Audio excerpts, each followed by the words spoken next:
प्रधानमंत्री ने कहीं ना कहीं स्पष्ट कर दिया कि अब वो 3 कानून वापस नहीं लेने वाले हैं। हालांकि उन्होंने बहुत ही अच्छे अंदाज में कहा कि मैं बुजुर्गों से अपील करता हूं कि बुजुर्ग जो हैं वो वापस चले जाएं और कोई भूल चूक होगी उसमें तो हम उसमें संशोधन करने को तैयार हैं। मगर मुझे ऐसा लग रहा है कि वो 3 कृषि कानून जो हैं सरकार खत्म नहीं करने वाली है, जिससे यह बात स्पष्ट हो जाता है कि किसानों का आंदोलन जो है वो लंबा चलने वाला है। अनलेस जो पेशकश नरेंद्र तोमर पहले कर चुके हैं, जिसमें उन्होंने कहा था कि हम 1.5 साल के लिए इन कृषि कानूनों को बंद करने को तैयार हैं, उसको अगर मान लिया जाए। प्रधानमंत्री ने कहा क्या, पहले आप सुनिए। कोई कमी हो तो उसको ठीक करेंगे और कहीं ढिलाई है तो उसको कसेंगे। ऐसा तो है नहीं कि सब दरवाजे बंद कर दिए बस। प्रधानमंत्री, मैं आपसे कुछ और अपील करना चाहता हूं।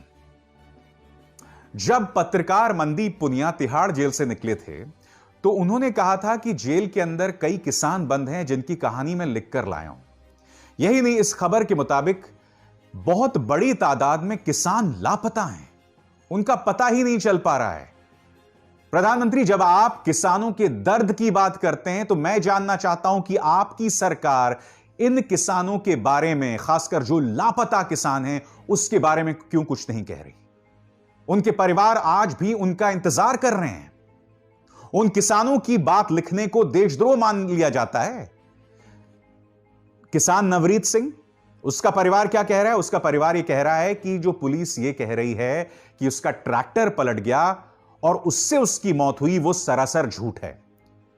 परिवार का यह दावा है और उसने कैरावान से लेके वायर को इंटरव्यू में कहा है कि नहीं, उसे गोली लगी थी। अब परिवार की यह बात कहने पर वायर के ऊपर मुकदमा कर दिया गया है। शशि थरूर, पत्रकार मृणाल पांडे और राजदीप सरदेसाई पर मुकदमा कर दिया गया और वो भी राजद्रोह का। मैं आपसे समझना चाहता हूं कि जब आप किसानों की बात करते हैं तो किसानों की बात, उनके मुद्दे उठाना गुनाह कैसे हो गया है मोदी जी? मुझे बात बिल्कुल भी समझ नहीं आ रही है। और चूंकि बंगाल के चुनाव आने वाले हैं तो आप बंगाल को भी नहीं भूल सकते थे, नेताजी को भी नहीं भूल सकते थे। आपने इस बात का भी जिक्र कर दिया कि जो माहौल चल रहा है उसमें नेताजी का अपमान है। पहले प्रधानमंत्री ने कहा क्या, वो आप सुनिए। आजाद हिंद फौज की प्रथम सरकार के प्रथम प्रधानमंत्री नेताजी सुभाष चंद्र बोस